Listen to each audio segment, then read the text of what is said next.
उधम सिंह नगर के मुख्यालय में एक अजीब घटना देखने को मिली, जहां एक वाहन स्वामी व ARTO रुद्रपुर की लापरवाही का खामियाजा लुधियाना से बिहार जा रहे मजदूरों को 24 घंटे छोटे छोटे बच्चों को भूखे प्यासे रहना पड़ा।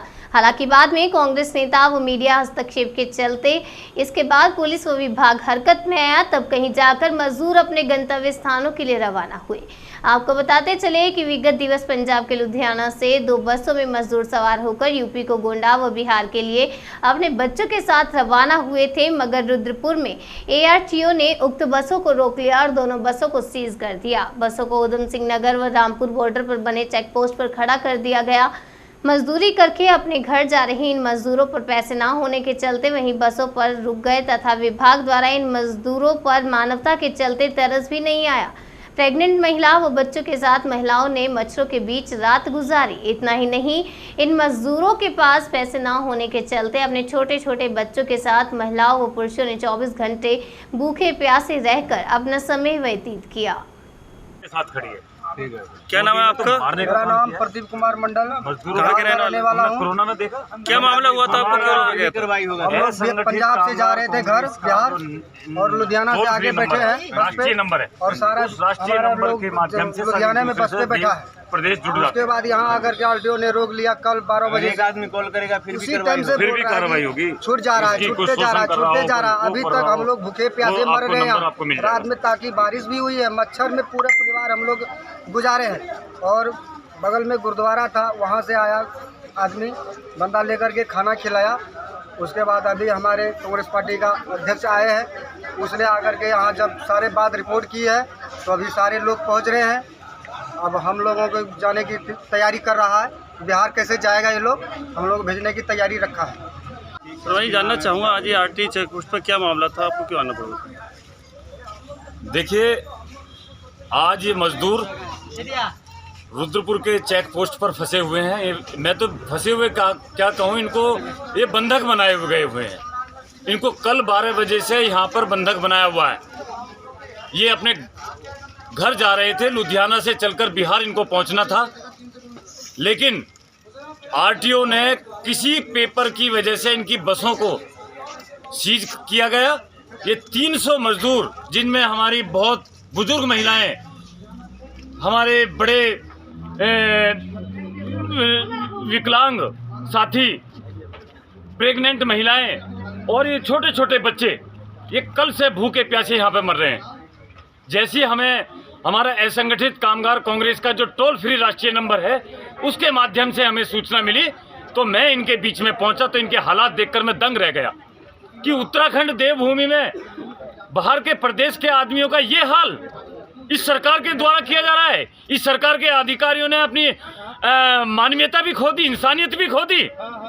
वो तो भला हो गुरुद्वारों का कि जिन्होंने इनको आकर यहाँ रोटी खिलाई है।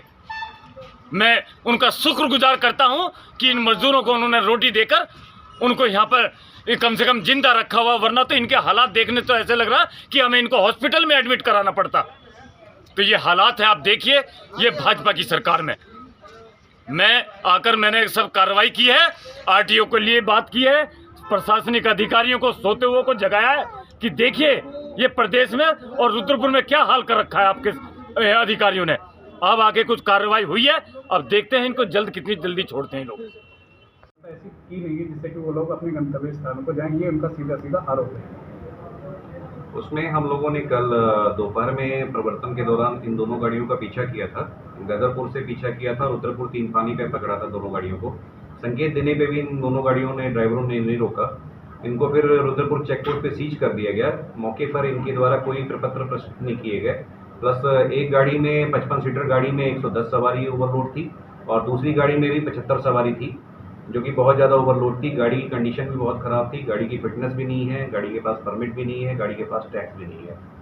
इन दोनों फिर इन गाड़ियों को सीज किया गया।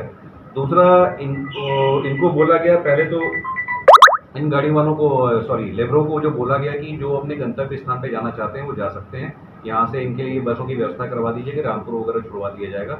लेकिन उनका कहना था कि हमसे इतना पैसा ले लिया गया है, हमारे पास पैसे की व्यवस्था नहीं है और हम बिहार या गोंडा हम लोग बिना पैसे के इस तरह से नहीं जा सकते। उसमें ARM रुद्रपुर द्वारा भी मेरे द्वारा बात की गई और AR रुद्रपुर द्वारा ये बताया गया कि चूँकि यूपी और बिहार का मामला है, इसके लिए मुख्यालय से देहरादून से परमिशन लेनी पड़ेगी और फिलहाल किराया इनको देना पड़ेगा। लेकिन वो ऐसे मजदूर लेबर वगैरह हैं, सब उनके पास किराए की व्यवस्था नहीं है, क्योंकि ऑलरेडी उनसे पैसा लिया जा चुका है। तो फिर ऐसी सिचुएशन में फिर इसके मालिक से बात की गई, उसको डरा धमका कर ये बोला गया कि भाई इसकी जगह 2 अलग से गाड़ियाँ, 2 या 3 गाड़ियों की व्यवस्था की गई, क्योंकि यात्री थे 185 टोटल। तो इसके लिए 3 गाड़ियों की व्यवस्था करके आप भेजो, चूँकि आप पैसा ले चुके हो, इन गाड़ियों को गंतव्य तक पहुँचाने का वो अपना काम करो। लेकिन उसके मालिक द्वारा भी चालाकी ये दिखाई गई कि उसके बाद कोई रेस्पॉन्स नहीं दिया गया और न गाड़ियाँ भेजी गई, न गाड़ियों से संबंधित कोई प्रपत्र भेजे गए। यहाँ तक कि आज जब गाड़ी छुड़ाने वाले ड्राइवर यहाँ पे आए तो जो पैसे का इंतजाम करना था इन लोगों को, जुर्माना भी कम कर दिया गया, काफ़ी मिनिमाइज़ करके जुर्माना लगाया गया। वरना एक गाड़ी पे कम से कम 1.5 लाख का जुर्माना लगाया गया था। मिनिमाइज़ करके उनका टैक्स वगैरह और सारे पेपर वगैरह, फोटोकॉपी वगैरह सब कंपाउंडिंग करते हुए इनका जुर्माना मिनिमम से मिनिमम किया गया था। उसके बावजूद भी इन लोगों ने गाड़ी को छुड़ाने में और जुर्माना राशि जमा करने में कोई रुचि नहीं दिखाई। इनके मालिक की तरफ से कोई रिस्पॉन्स नहीं मिला और उसके बाद की जो भी सिचुएशन हुई वो आप लोग देख ही रहे हैं। फिर इसको सीजर, जो गाड़ी सीज की गई थी, इसको चालान में कन्वर्ट करके इस गाड़ी को ब्लैकलिस्ट करके, ब्लॉक करके और इसको फिर छोड़ दिया गया।